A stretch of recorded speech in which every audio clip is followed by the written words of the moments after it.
Hello everyone, welcome to another mini blog. তো আজ আমি তোমাদের সঙ্গে শেয়ার করছি ছোট্টখাটো একটা রেসিপি। একদম ধাবা স্টাইলে নয়, আমি আমার স্টাইলে বানাবো আজ তড়কা।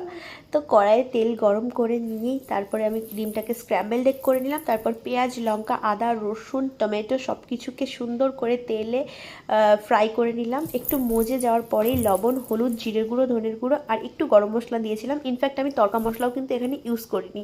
তো মশলাটা সুন্দর করে মজে যাওয়ার পরে আমি ডালটাকে অ্যাড করে দিয়েছি। তারপর দিয়ে দিয়েছিলাম একটু গরম জল। তো তারপর 1-2 মিনিট ফোটার পর দেখলাম যখন অনেকটাই শুকনো শুকনো হয়ে এসছে, তখন আমি স্ক্র্যাম্বল এগটাকে অ্যাড করে দেওয়ার পর আরও 2-3 মিনিট ধরে ভালো করে ফুটিয়ে নিয়েছিলাম। তারপর নামানোর পরে এই যে লুকটা ফাইনালি তোমাদের দেখিয়ে দিলাম। আর গরম গরম রুটির সঙ্গে তড়কা তো খুব ভালোই লাগে। তো বাড়ির সবাই খেয়েও কিন্তু বেশ ভালোই বলছিল, আর আমারও বেশ ভালোই লেগেছে। নিজের রান্না নিজেকে কত দেবো আমি জানি না, তোমরা দেখেই একটু বিচার করো কেমন হয়েছে।